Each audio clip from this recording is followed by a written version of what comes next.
Well, welcome back to Metalhead Whiskey Snobs. I'm Johnny Fish. Just got back from Kentucky. I thought I'd show you what I picked up while I was out there. Because like I've said before, you don't go all that way and get nothing. Let's start off with something to drink today. I think I'm going to go with some of this Old Bones Bourbon Single Barrel. I feel like a bunch of old bones after all that running around. That's about the tightest cork in the market, too. This is a 10-year single barrel pick from the average drinker. Follow them on YouTube as well. So, anyway, let's go ahead and get started. So, first one I'm going to show you. For some reason, this one's disappeared in Colorado. Haven't been able to find it for months. Saw it on the shelf, nothing too special, so I grabbed me one. Good old Cooper's Craft, Kentucky Straight Bourbon, 100 proof. About $35. That's some good shit right there. And we stopped over at Evan Williams when we first got there because they were doing that pink wax drop thing, but they already sold out. The last time me and Ryan were there a couple years ago, old Jody, their master distiller, was working on something. And now it's out, so I went ahead and grabbed the bottle. This is called Square 6. Distillery release only. 105 proof. Distilled by Evan Williams Bourbon Experience. This is the wheated bourbon. 74% corn. 16% wheat. 10% malted barley. It's also mixed with another barrel of 68% corn, 20% wheat, and 12 malted barley. Not a bad bottle. They do have straight bourbon, and they also got the rye. The rye's pretty good. Alrighty. Yeah, we headed on down to old Peerless. Did a little tasting. You always got to go to Peerless when you hit Louisville. You never know what new crap they got. Speaking of new crap, here it is. This is a single barrel, double oak bourbon. 115.7 proof. Grab me two of those. That's some good shit too, man. One to pour, one to store. And next on my list here, we swung over to a place called Taste. So a couple years ago, me and Ryan were back there in Bardstown. We're in this little bar, and I told the bartender just hook me up with something that he would recommend. And what he recommended is called Door Knocker. I asked where to get it. He told me.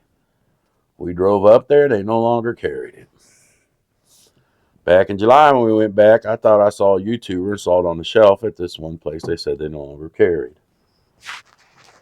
She said they were sold out, but she gave me the name of Taste.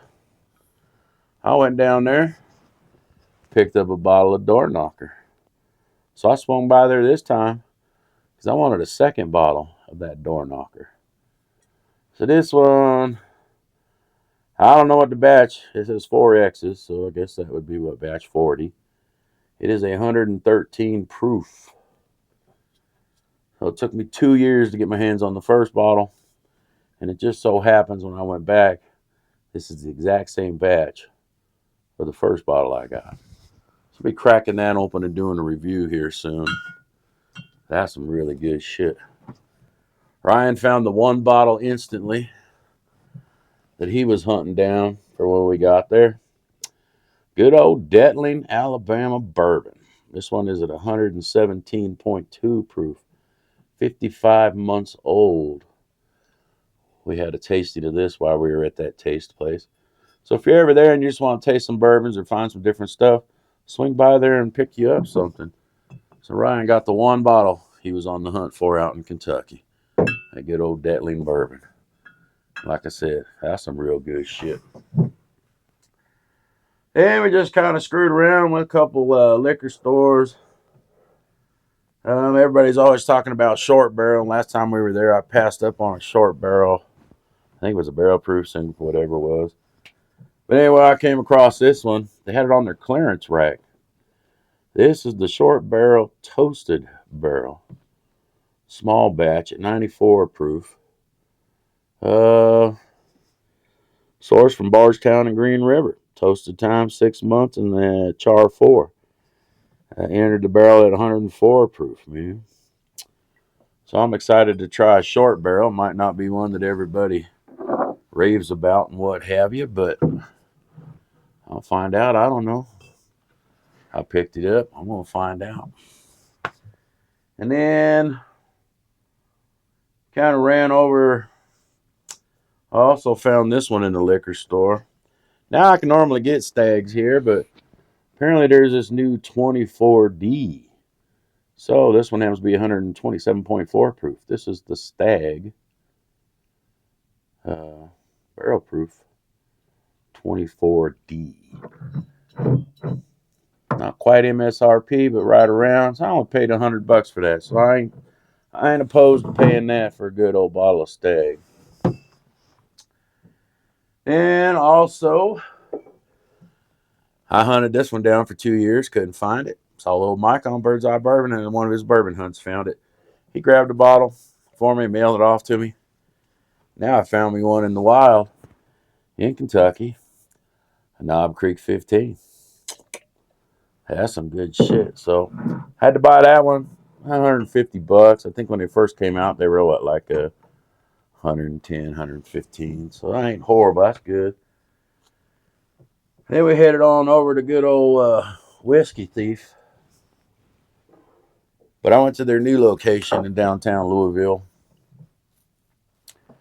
We hung out, had some drinks, good old stuff. I'm going to do the tasting straight out the barrel. So I went ahead and did one of them bottle your owns. So this particular one is 123 proof. 6 years old. 69% corn, 20% rye, and 10% malted barley. This was some good shit. So out of the 5 barrels, well, they have 4 bourbon barrels and a rye barrel. So I picked up that bourbon barrel. That's some good shit, man. I got one, back in July when we went. I don't remember what that one is. I have it around here somewhere. That's some good shit. Speaking of their rye, couldn't let it go. It was actually pretty good. So I picked up a 375 of their rye. This one coming in at 124.6. 7 year. It's a 95.5. This one had like a campfire smoke taste on it. Really good. I was quite impressed. And then, of course, obviously we went and did the barrel pick of the Knob Creek. They have changed that a little. It no longer is just set at 120 proof. It could be anywhere from 115 to 130 of a cask strength. So we picked our barrel. Had a great ass time, man. We got there. Had a 3-course VIP lunch. Waited on hand and foot. I kind of enjoy that kind of stuff. So when it was done, did our barrel pick and all that. It was 30 degrees outside. You know how hard it is to warm up whiskey when it's 30 degrees outside. I went ahead and picked up another bottle of that old Overholt cask strength rye 11. That shit's good for rye. But I was almost out of my other one, so I grabbed that one.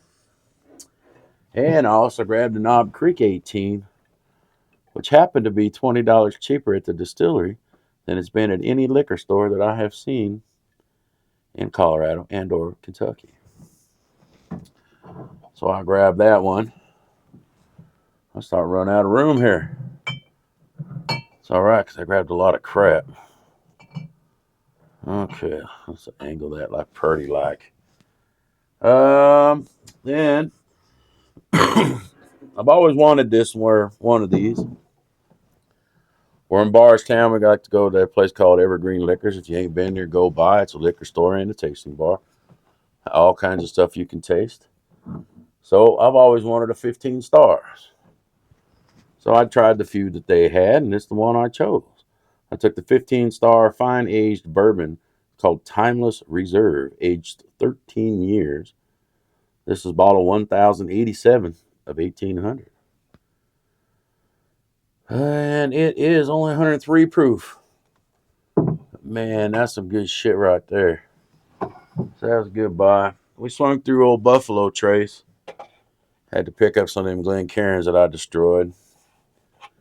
And it just happened that day they had the old Colonel E.H. Taylor small batch for their offering for the day. Did a little tasting there. Picked up a couple bottles. I think you're allowed, what, 2? I don't remember. I got me 2 of them. Separate purchases, but whatever. I don't know how it works. Don't really care. Can't seem to find these here for less than $150 for a small batch. Ridiculous price. I think these are Buffalo Trace for $60. And then if you didn't know, right across the street from Buffalo Trace is a little distillery called J. Mattingly, 1845. We had some time to kill before we had to head back out to the airport to head home. So we swung in there, did their tasting. Was quite impressed, man. Our person of contact named Sin, she was absolutely amazing. She poured up 7 samples. Tried 7 different ones. They have probably 15 different things, and they're constantly making new stuff, different stuff. They do a lot of small batch one-offs. When it's there, they have it. It's gone. It's done. Or done, it's gone, whichever way you want to go.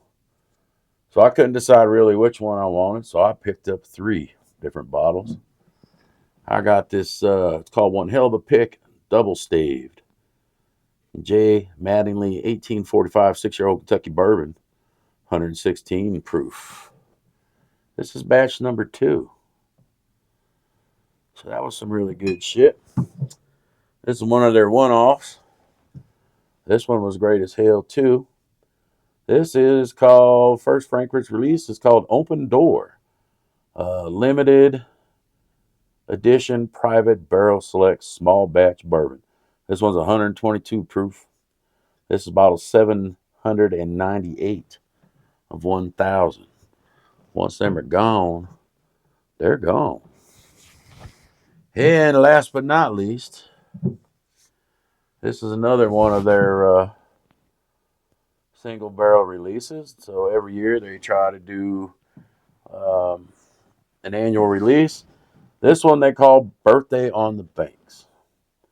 So every year up there in Frankfort, Kentucky, they do Bourbon on the Bank Festival, which I might have to go to that one.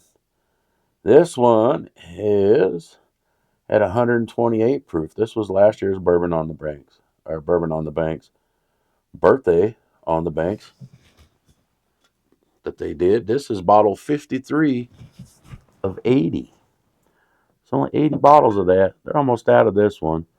They're getting ready to put out their new one for this year's Bourbon on the Banks. I just might have to go back to that one. That'd be something new and interesting. Hit Bourbon on the Banks, hit the Kentucky Bourbon Fest, do all that fun shit.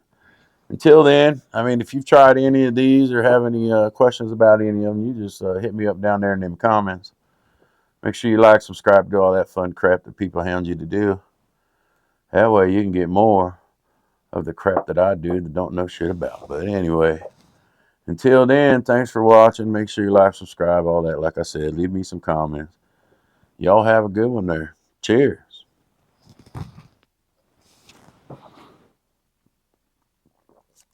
Man, that's some good shit.